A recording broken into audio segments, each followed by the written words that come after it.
Salut à tous, je suis Edouard, je suis journaliste au service culture de BFM, pardon, je t'ai coupé Louise.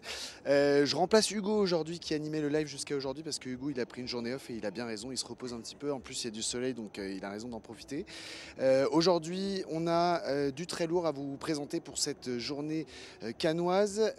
Alors on va d'abord parler d'une sélection parallèle qui s'appelle la Queer Palm et qui porte bien son nom, qui présente des films qui représentent la communauté LGBTQIA+. Ça, c'est bon, je l'ai. On va en parler avec Louise, qui est juste à côté de moi. On va aussi parler de Leonardo DiCaprio, qui a monté les marches hier pour le film avec Martin Scorsese et qu'on a pu rencontrer aujourd'hui. Et puis, c'est Claire qui l'a rencontré. Et puis, comme Claire, elle a décidé de passer une journée un petit peu compliquée, on l'a aussi envoyé rencontrer Jude Law pour un film qui va être présenté ce soir. La Queer Palm, on voulait en parler aujourd'hui. C'est un prix qui a été créé il y a 10 ans, qui donc récompense des films sur la communauté homosexuelle, des films qui sont dans toutes les sélections à Cannes. Il y a un jury qui est composé et qui est dirigé cette année par John Cameron Mitchell. Attends, je confonds toujours. Si, c'est ça, hein, ouais, John Cameron Mitchell, qui est le réalisateur de Short Bus, qu'on adore. Et dans ce jury, il y a toi, Louise. Ça va? Je vais très bien. Ouais, je suis ravie. On est pas mal là, on est bien installé. Oui, c'est bien, puis le fond est très joli. Alors Louise, toi on a pu te voir dans un film de Louis Garrel qui s'appelle L'amant d'un jour qui était magnifique. C'est le père. Philippe, pardon, excuse-moi, je me suis trompé. On t'a vu aussi dans Benedetta de Paul Verhoeven, qui a été présenté ici à Cannes. Comment ça s'est passé toi? C'est Franck, le créateur, c'est ça de la Queer Palm, qui est venu te chercher. Qu'est-ce qui t'a motivé à faire partie de ce jury? J'avais fait un premier jury à Lyon, à Écran Mixte, qui est un festival qui existe depuis quelques années, qui est un festival queer aussi, et qui lançait sa compétition. Et vraiment, je m'étais régalée de voir des films réunis par un certain regard, des thématiques en commun, et tous les films se répondaient. Et à ce moment-là, j'ai rencontré Franck, qui était membre du jury aussi, qui m'a proposé. Et moi, je me suis dit, mais passer 2 semaines à voir des films queer en bonne compagnie, bah, j'ai plus que dire oui. Donc je suis vraiment ravie. Là on est d'accord, t'as vu combien de films là, jusqu'à présent? Alors j'ai un peu triché parce que comme je suis curieuse et gourmande, j'en ai vu d'autres que de la sélection de la Queer Palm. C'est normal, c'est fait pour ça aussi. C'est pour ça. Mais j'ai dû en voir une dizaine, je pense. Ok. Il y en a un qui t'a touché particulièrement, et si oui, pour quelle raison? Raconte-nous. Et bah là, tu me cueilles à la sortie de Anatomie d'une chute de Justine Triet que je viens de voir et qui est un bijou d'intelligence, de délicatesse dans l'écriture, l'interprétation, mais remarquable. Vraiment, je suis secouée et c'est tout le cinéma que j'aime, quoi, qui est vraiment dans l'en-deçà. Voilà, toute la place qu'on laisse aux spectateurs, comment ça se déplie sur la durée avec une image magnifique. Enfin, vraiment, j'aimais beaucoup cette réalisatrice et là, je l'aime encore plus. Je suis vraiment admirative. Je me posais la question par rapport à un jury d'autres sélections. Est-ce que toi, faisant partie du jury de la Queer Palm, justement, est-ce que Franck vous demande de faire particulièrement attention à comment est représentée la communauté LGBTQIA+ dans ce genre de film, et c'est comme ça que vous devez faire un choix, ou pas du tout, il vous dit c'est vraiment le film dans sa globalité qui doit être jugé? Alors, il nous a dit une chose assez jolie avant de commencer. Il nous a dit on va pas donner des bons points pour des films à sujet, pour des gens qui défendent bien des thématiques. On vient défendre du cinéma, donc on vient défendre des œuvres. Alors, c'est sûr que pour la Queer Palm, il y a des très très beaux films où il y a juste une lesbienne en arrière-plan dans le flou qui embrasse quelqu'un. Bon, là, c'est sûr que ça n'a pas beaucoup de sens de donner un prix pour la Queer Palm, ça ne veut pas dire que c'est un mauvais film du tout. Mais donc oui, on est sensible aux deux, mais c'est avant tout la qualité cinématographique qu'on va saluer. Et puis c'est pas tant la communauté en soi, c'est plus des thématiques qui se déclinent, et ça peut être des choses très très très subtiles. Ça peut être par exemple un rapport un petit peu ambigu entre deux jeunes enfants. En fait, c'est toutes les dramaturgies qui sortent de ce qu'on pourrait appeler d'être dans un regard hétérocentré où les garçons sont avec les filles, etc. Et là, c'est tout ce qui sort un petit peu de la norme. Et c'est génial parce que c'est extrêmement inventif, comme il y a peu de référents. Il y a peu de poids sur nos épaules, donc il y a un regard assez vif et neuf, et c'est une joie. Ouais. C'est ce que j'allais te demander, parce que finalement la Queer Palm elle a 10 ans, elle est assez récente. C'est hyper important que des communautés soient mises en avant. On parle de la communauté LGBTQIA+, mais il y a d'autres communautés dont on parle aussi beaucoup qui sont parfois sous-représentées dans le cinéma. Tu trouves quand même que ça évolue, toi, dans ton regard d'actrice et de spectatrice? Est-ce que tu trouves que ça évolue dans les scénarios peut-être, ou dans les films que tu peux voir? C'est une bonne question. Est-ce que ça évolue? Alors moi, après, je travaille pas depuis très longtemps. Je travaille depuis un peu moins de 10 ans. Mais en tout cas, dans les propositions qu'on me fait, je vois de plus en plus de scénarios queer, on va dire, d'autres histoires, d'autres manières de représenter les femmes. Je trouve que ça change beaucoup aussi sur le regard qu'on a sur les femmes. Mais après, la Queer Palm, c'est absolument essentiel pour moi à un moment de aussi mettre en lumière qu'il y a peu de films qui racontent ces histoires-là. Parce que c'est des films qui sont durs à financer, parce qu'il y a peu de gens qui les racontent, il y a peu de gens qui les protègent. Et donc je crois que créer un prix comme ça, c'est aussi pour mettre en lumière qu'il y a d'autres manières de raconter l'amour, les rapports, le genre. Et je trouve ça absolument essentiel. Il y a d'autres avis aussi, des gens qui ont des avis un peu divergents. Je pense notamment à Xavier Dolan qui, lui, trouve que avoir un prix spécialement pour cette communauté, pour telle ou telle communauté, c'est pas forcément une bonne chose parce que on va peut-être un peu les mettre à part ou en tout cas les différencier des autres films. Qu'est-ce que tu penses de ça justement? Est-ce que c'est bien de faire un focus, une lumière là-dessus ou au contraire il faudrait se dire bah non, il faut pas les différencier des autres? Alors, ce qui est chouette avec la Queer Palm, c'est qu'on ne les différencie pas vu qu'ils sont dans d'autres sélections. Donc ils ont été sélectionnés par le festival, pas parce qu'ils étaient queer, c'est parce que c'était des œuvres qu'on voulait saluer. Et là où moi je trouve ça vraiment très très important de mettre en lumière, c'est que on n'est pas dans un monde égal, il y a encore énormément d'injustices. C'est comme la parité homme-femme, vivement le jour, on n'a plus besoin d'y penser. Pour l'instant, on a vraiment besoin d'y penser. C'est-à-dire qu'il n'y a même pas 30% de femmes encore au festival en compétition. L'année dernière, c'était, je crois, 18. Enfin, là-dessus, sur la représentation des femmes, il y a du travail. Et encore plus sur la représentation queer. Et dans l'ensemble, on doit mettre en lumière les minorités parce que ce sont des minorités et qu'en fait, elles peuvent pas se défendre toutes seules. Donc oui, vivement le jour, on n'a plus besoin de le faire. Ça veut dire qu'on sera dans un monde égal. Ça fait du bien d'entendre dire aussi. Comment ça se passe entre les membres du jury? Ça va? C'est un délice. De toute façon, moi je recommande à tout le monde de traîner avec des gens queer. C'est des gens qui sont en dehors du jugement, en dehors des a priori, qui sont des gens assez libres, qui ont beaucoup d'insolence, d'insoumission et un regard électrisant. Alors moi je me régale. Puis John Cameron Mitchell qui nous a dit le premier jour « L'État c'est moi, je suis votre président », a beaucoup d'humour et me réjouit. T'es quel genre toi de jury? Tu prends des notes après chaque film, tu es hyper sérieuse, au contraire tu laisses le film un peu infuser? Comment tu travailles? Je suis un vrai cancre, c'est-à-dire que je lis rien avant d'y aller. Je fous rien. Non vraiment, mais c'est pas du tout parce que j'ai envie de rien faire, c'est que j'ai envie d'être surprise et de pas savoir à quoi m'attendre. Et donc du coup là il y avait des réalisateurs que je connaissais, d'autres pas. Donc des fois certains qui me déroutaient, d'autres non. Voilà, donc je prends pas de notes, j'ai envie un peu de me fier à ma mémoire et de voir comment ça se dépose en moi. Et à la fin de ces 2 semaines, je verrai ce qui a laissé une empreinte. Et pour l'instant, les choses qui m'ont impacté le premier jour continuent à graver leur sillon. Donc je vais me fier à cet instinct-là. Voilà. Est-ce que j'ai le droit de te demander déjà si tu as un petit coup de cœur pour un film en particulier? Oui, il y a plusieurs films qui m'ont beaucoup touchée, notamment le film de Koreeda, Monster, qui m'a... d'ailleurs, qui nous a... on est restés les 5 assis dans la salle vide après, on était bouleversés. Moi, c'est un film où je me suis dit... en fait... Il ne faut pas que j'en dise trop, parce que je suis une très très mauvaise raconteuse de films, je divulgage très très vite. Alors je vais rien dire d'autre que c'est un film qui m'a bougé et qui a déplacé mon regard. Et je crois que c'est aussi ce que j'aime quand je vois des films. Mais celui-là aussi, Anatomie d'une chute, je trouve que c'est remettre l'intelligence et la sensation au cœur du propos des films. Et... Ah non, moi franchement, j'aime tellement le cinéma et là, ça me le rappelle, je suis heureuse. Vraiment, je suis heureuse. C'est génial pour ça, Cannes, parce qu'on a quand même on a quand même des émotions ici en regardant des films qu'on n'a pas forcément ailleurs. Surtout que comme c'est des films qui sont présentés pour la première fois, etc. On les vit, je trouve, de plein fouet, quoi. Alors, il y a aussi une chose, c'est qu'on les voit en salle. Et là, on a beaucoup parlé des salles de cinéma, avec les plateformes et tout ça. Et en fait, là, pour moi, c'est implacable. C'est-à-dire qu'une communauté de personnes, de spectateurs, qui se laissent traverser par un même objet en même temps, au même endroit, avec pas la possibilité de sortir, d'être sur son téléphone ou quoi. Et puis surtout des visages, c'est idiot ce que je vais dire, mais qui sont plus grands que nous. C'est-à-dire que moi, sur un écran où voilà, c'est juste une autre personne, là, vraiment, quand je suis face à un écran de cinéma, pour moi, c'est l'altérité pure, c'est l'autre qui se place comme exemple. Et là, du coup, il y a une catharsis possible, du coup, il y a des transferts possibles. Et là, il y a de l'art possible. Donc, il faut absolument que tous, les spectateurs, les institutions, les réalisateurs, on défende les salles. Parce que ça nous hisse. Il faut qu'on défende la Queer Palm aussi, du coup. Il te reste une semaine de boulot. Ouais. Merci beaucoup, Louise. On a hâte de savoir un peu. Ouais. Et puis à très bientôt, du coup. Merci.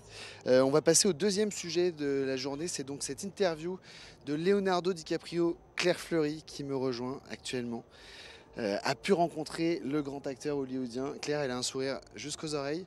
c'est assez mignon à voir. Ça va, tu t'en es remis un petit peu Écoute, ça va, c'était il y a 2 heures, donc j'ai pu laisser tout retomber. Alors, on va juste redire pourquoi Leonardo DiCaprio était sur la croisette, même si on en a déjà beaucoup parlé. Il est venu présenter Killers of the Flower Moon, le nouveau film de Martin Scorsese, avec Robert De Niro. C'est le 6e film, je crois, de Leonardo DiCaprio avec Martin Scorsese. Avant qu'on parle de cette interview, tu peux nous raconter un petit peu les coulisses, comment ça s'est passé? Les coulisses de l'interview, tu veux Les dire? coulisses de l'interview, pas du film, j'imagine que tu n'étais pas sur le tournage. Non, non, non, je pensais que tu voulais peut-être que je te donne mon sentiment sur le film. Bref, les coulisses de cette interview, c'est un gros retard. C'est-à-dire que j'ai été convoquée à 15 heures. J'étais lâchement abandonnée alors qu'on était en train de manger. Et tout simplement, on est arrivé. Et toute l'équipe était en retard parce qu'en fait, ils ont été très attendus. Aujourd'hui, il y avait la conférence de presse. La conférence de presse, trop de questions. Résultat, pof, une demi-heure de retard. Après, ils sont sortis du palais. Ils n'ont pas arrêté de signer des autographes, de prendre des photos. Donc, on était tous là dans l'hôtel qui est juste à côté. Au Majestic, là, juste à côté. Exactement, le Majestic. Petit hôtel très simple. Oui, voilà, donc on était une dizaine de journalistes assis par terre à attendre que Léo et toute l'équipe arrivent et donc aller avec 1 heure de retard, enfin le Messie est arrivé. Alors attends, pour ceux qui ne savent pas, tiens, rapproche-toi un peu de moi parce que comme ça on sera mieux à l'écran. On a un petit peu de promiscuité comme ça, c'est bien, ça fait du bien. Ça va, on se connaît un petit peu. Oula, c'est bizarre dit comme ça, les gens vont se faire des idées. Pour les gens qui ne connaissent pas, on appelle ça un press junket. On est d'accord que là c'était comme d'habitude, tu arrives dans la pièce, tu as l'artiste assis en face de toi, un minuteur derrière. Alors là, j'avais pas de minuteur cette fois-ci, j'avais une dame qui me faisait des grands signes. Donc 3 pour 3 minutes, 2 pour 2 minutes, et puis elle s'est mise à faire des gros moulinets comme ça pour me dire en gros arrête, c'est fini, t'as plus de temps. Voilà. Et il est comment Leonardo DiCaprio quand tu l'as devant toi? Alors tu me connais, je suis rarement impressionnée par les acteurs parce que ça fait partie. Genre Claire, elle a vu tout le monde, elle est plus impressionnée même par Leonardo DiCaprio. Non, justement, c'est ce que j'allais dire. Voilà, enfin, c'est notre boulot, donc en fait, on en voit quand même plein, pas quotidiennement, mais on en voit souvent. Mais par contre, lui, j'avoue, entre son petit sourire en coin, son regard bleu perçant, il est quand même très très impressionnant, quoi. Honnêtement. Hier, il a donc présenté le film, il a monté les marches avec Robert De Niro, Martin Scorsese. Moi, j'étais sur les marches, c'était une super belle montée des marches. Franchement, il fallait y être, c'était génial. On va écouter comment lui, il a vécu ce moment. Tu lui as posé la question tout à l'heure, on écoute ce qu'il nous a dit. I think that, this has been 7-8 years in the making. And to have so many people from the Osage community there in support of the film meant a lot to us. I know Marty spent months, a year there listening to the stories, trying to incorporate the truth as best he possibly could, and to feel their support, and to have an audience like at Cannes, which is, the best place to showcase a story like this.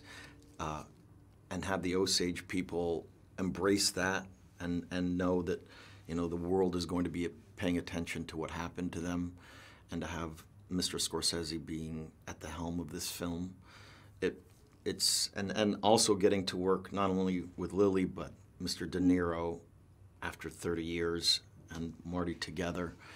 I was just taking snapshots of the whole evening, trying to remember and be in the moment the best I could, because I know something like this may never happen again. Voilà, donc pour lui, ça a été hyper émouvant, cette montée des marches. Pourtant, il en a vu d'autres, hein, mais là, vraiment, on sentait que ça l'avait vachement ému.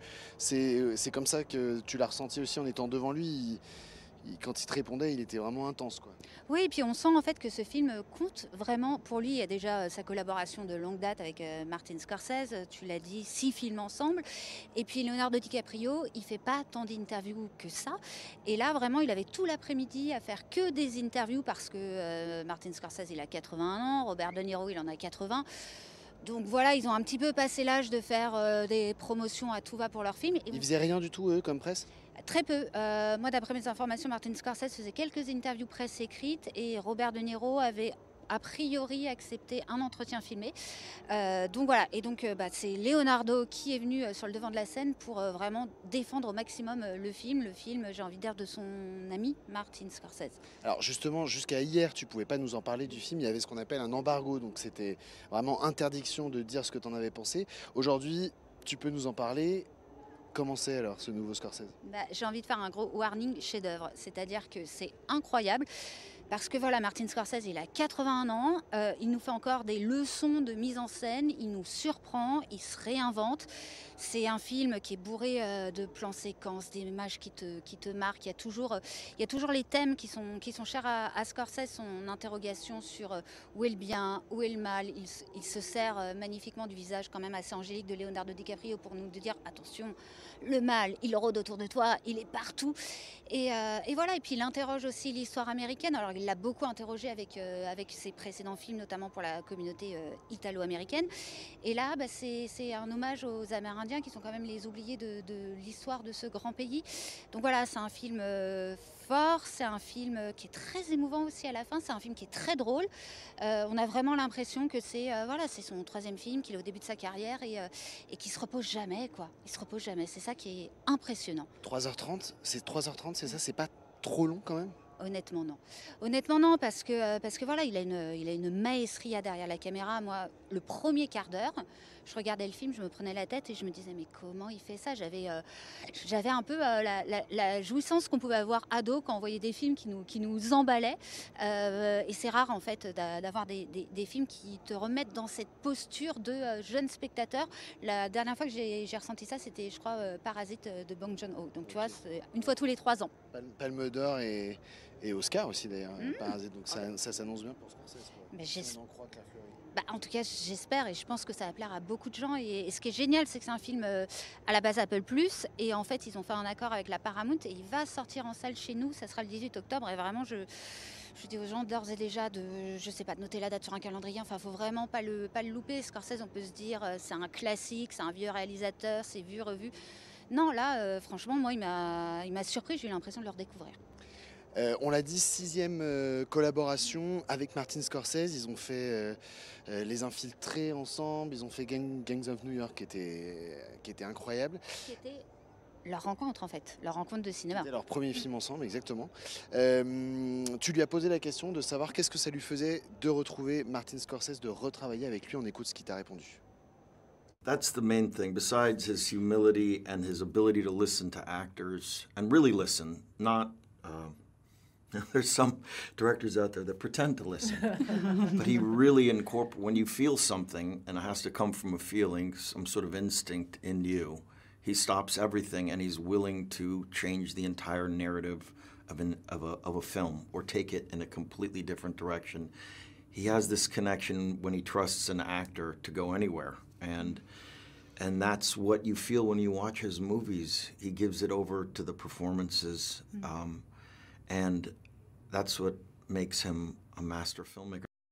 Voilà, donc même Leonardo DiCaprio valide le fait que Martin Scorsese est l'un des plus grands réalisateurs de cinéma aujourd'hui et de l'histoire du cinéma, on va dire. Et tu voulais rajouter quelque chose sur ce qui... Oui, alors déjà, tu vois, avec Léo, on a quand même un point commun. Voilà, on a les mêmes goûts, mine de rien, puisqu'il valide le fait que Martin Scorsese soit toujours l'un des plus grands réalisateurs en exercice. Non, ce que je voulais dire, c'est que, pardon, il y a une... en fait, je ne suis pas complètement retombée de cette interview, je crois. Il y a vraiment une relation qui est très forte entre les deux, parce qu'on n'arrête pas de dire, voilà, Martin Scorsese a dirigé Leonardo DiCaprio à 6 reprises, mais surtout, Leonardo DiCaprio a aidé au financement de certains des films de Martin Scorsese. Et sur celui-là, en fait, c'est l'adaptation d'un livre, et c'est Leonardo DiCaprio qui a acheté et payé les droits du livre, qui les a repayés pour que Martin Scorsese ait le temps de travailler le scénario. Ouais, c'est une vraie collaboration entre les deux, en fait. Il y a un vrai échange autour de l'amour du cinéma, quoi. Complètement.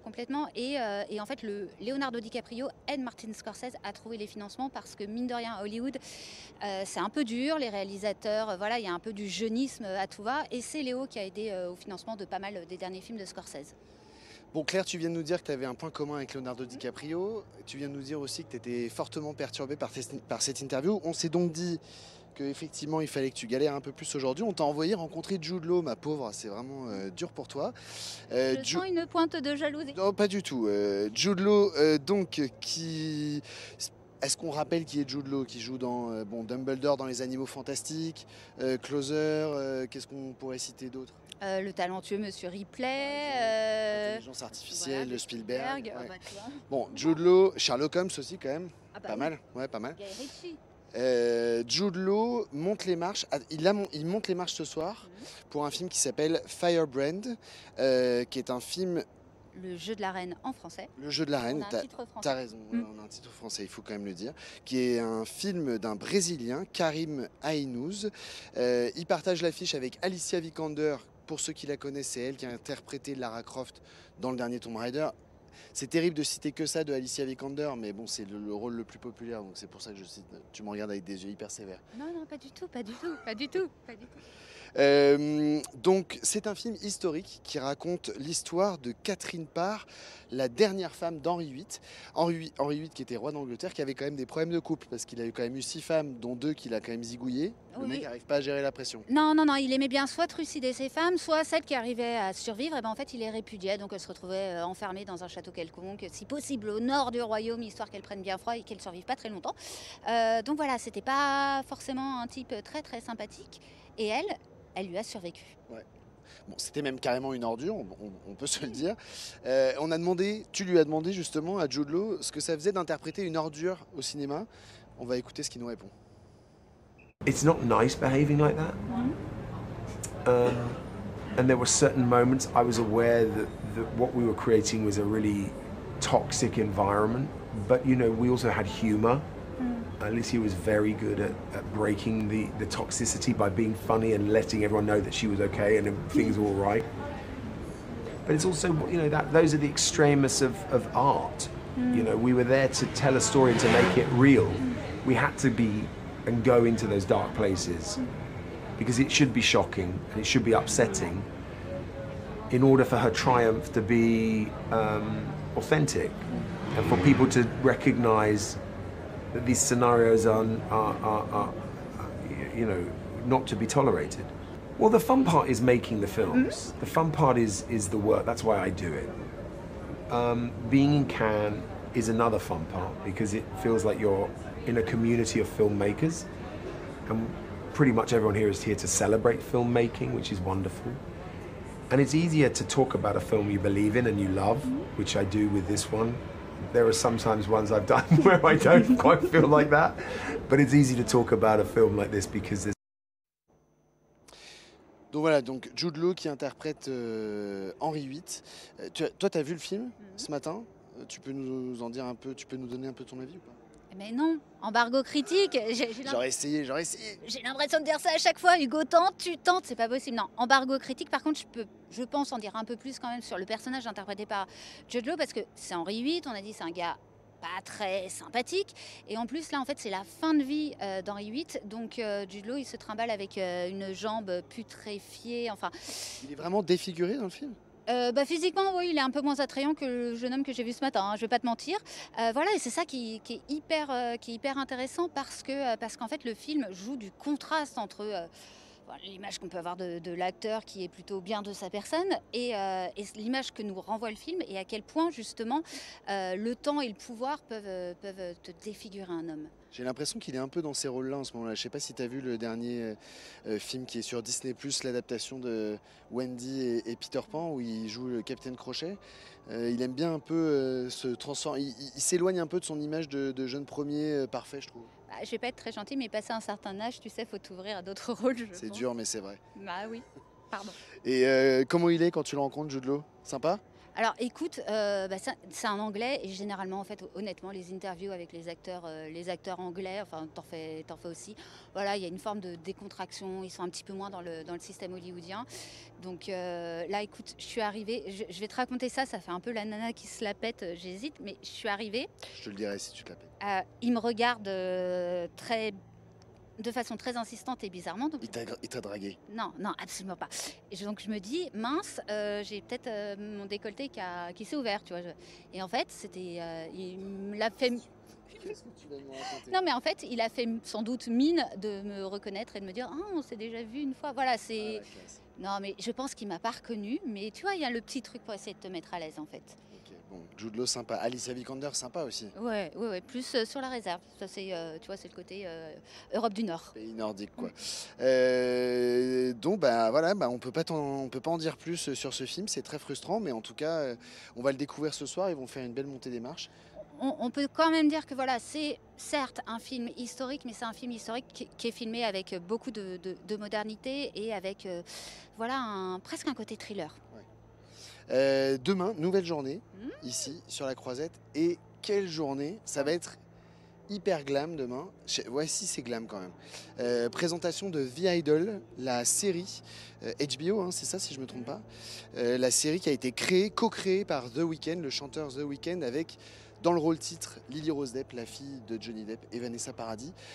C'est hyper attendu demain cette série. Bah, c'est hyper attendu parce qu'en plus, à la réalisation, aux manettes, Sam Levinson, le créateur de la série Euphoria, qui est juste, voilà, je pense, l'une des séries les plus hype et les plus primées de ces dernières années.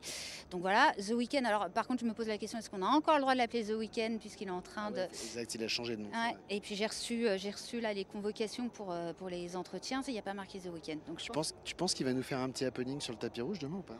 j'aimerais tellement. Ça serait classe. Et puis il y a une soirée. Qui avait déjà chanté sur le tapis rouge? C'était pas Elton John? Non, Qui non. avait pris qui Alors avait sorti Elton, il a chanté à sa fête et il a fredonné. Non mais sur le tapis rouge, y a qui avait chanté? y a pas eu- Paul McCartney non C'était Bono, pas- non?